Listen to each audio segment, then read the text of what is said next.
Bonjour, la question du jour est quel est l'avenir de Dupont-Aignan?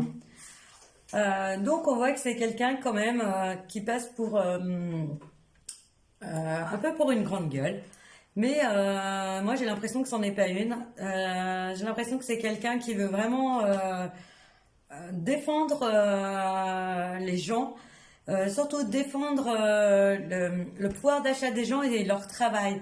C'est quelque chose qui pour lui est très important et il n'a pas peur d'affronter les autres. En fait, même lui, si à côté c'est un petit homme pouce fat à Golgoth, ben, il n'a pas peur, il y va quand même. Euh, il a quand même l'âme guerrière. Et puis, si c'est pas juste pour lui, eh ben, il se battra jusqu'au bout parce que pour lui, il y a quand même des choses qui ont été mal faites et il n'a pas peur de le crier haut et fort, que ça déplaise ou pas. J'ai l'impression qu'il va quand même réussir un petit peu à se faire entendre, mais on lui met pas mal les bâtons dans les roues.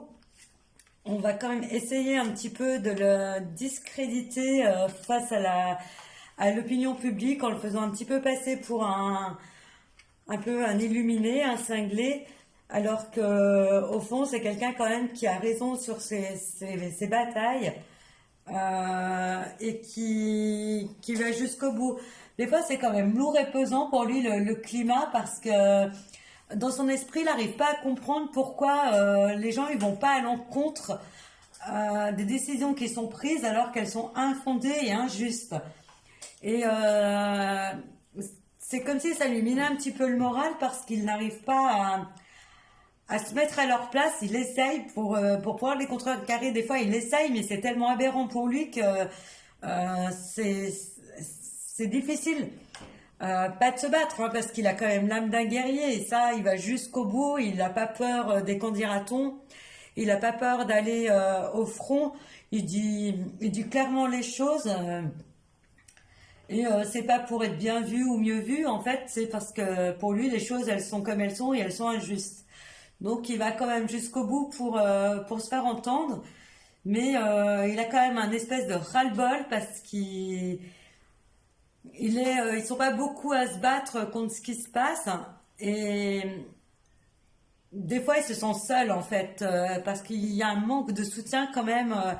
Quand il se retrouve dans l'hémicycle, voilà, des fois il a l'impression d'être à l'opéra là où on nous chante toute une parodie en fait de spectacle qui pour lui est épuisante parce que ça n'a pas lieu d'être. À un moment donné, les choses elles vont quand même être remises dans leur contexte et il va réussir à se faire entendre. Et je pense qu'il va prendre des alliés par la suite pour un petit peu aller de l'avant et réussir à faire de ce pays un pays stable. Et il n'a pas peur d'aller taper au cœur du truc pour se faire entendre en fait. Il va vraiment à fond et il se bat jusqu'au bout, quoi que ça lui en coûte. Donc je pense qu'il va réussir par la suite à se faire entendre, mais ça va être difficile parce que les gens l'écoutent qu'à moitié. Mais il a à cœur de se faire entendre et de se faire comprendre. Donc je pense qu'il y arrivera. Voilà, bonne journée.